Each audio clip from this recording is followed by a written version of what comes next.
қалаға барып зиярат ету мұсылманның зор арманы. Сондықтан ежелден ата-бабамыз қал-жағдайы, қаражаты және денсаулығына қарай бұл қасиетті қаланы зияраттап өзінің мұсылмандық 5 парызының біреуін атқарып отырған. Алайда басқа дін иелерінің ислам дініне өткен кезінде арабтар ар-намысына қоса ар-ожданын да қосып бере салғанға ұқсайды.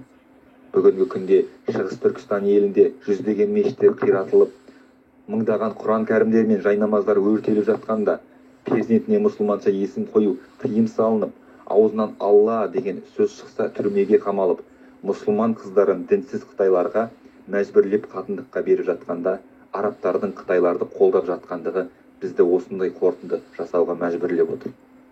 Шығыс Түркістанның ахуалын терең зерттеп жатқан Америкадағы адам құқығы бойынша ұйымдары мен жеке зерттеушілердің мәліметтеріне сүйенсек, тек соңғы осы жылдардың өзінде 12 мың араб Қытайға барып ішкі ағзаларын ауыстырған.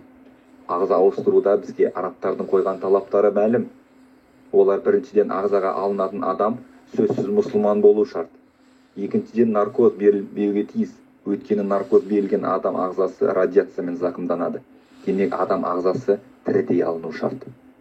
Осыдан кейін арабтарды қалайша мұсылман деп атай аласыз? Енді мына дәлелдерге назар аударайық.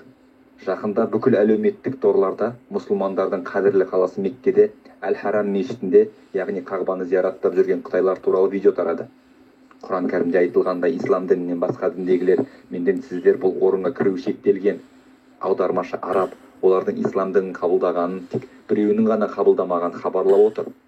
Онда қабылдамаған Қытай не істеп жүр?